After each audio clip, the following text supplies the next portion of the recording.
Mahirap yung sa China. May pangingisda, madali lang sa'yo. Madali lang. Oh, mahirap.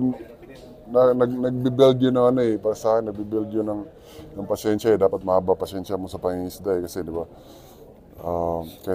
pero ako kahit buong araw ako sa dagat, kahit buong araw ako mangingisda, kahit wala akong kuha, saya ako eh.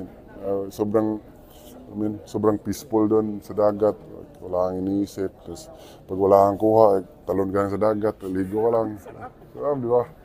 So, wala kang ibang iniisip. So, nakaka-relax. Sa haba yung pasensya mo doon. Kasi, tapos doon ka makakuha ng isda na malaki pag hindi mo nahuli. Diba? I mean, pag nakapingwit ka, tapos hindi mo nahuli. Tapos ikukwento mo pag uwi mo sa bahay, nakakuha ko isda, sayang, nakawala, ganito kalaki. Ganito naman kalaki. Diba? Sabihin mo, kuha ko isda, ganito kalaki. Sayang, nakawala lang. Pag ganito lang naman yung kalaki. Ano pinakamalaking isda na nahuli mo? Ganito sana, kaso nakawala eh.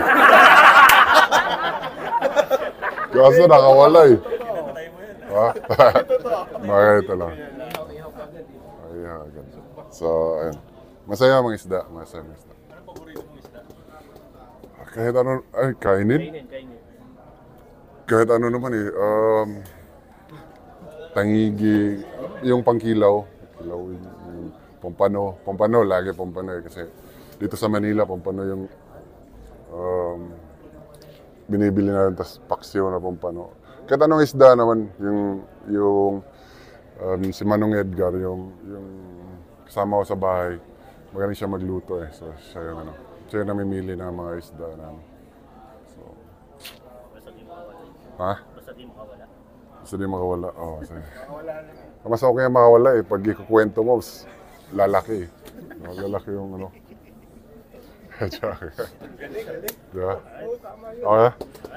Sige, ingat ka.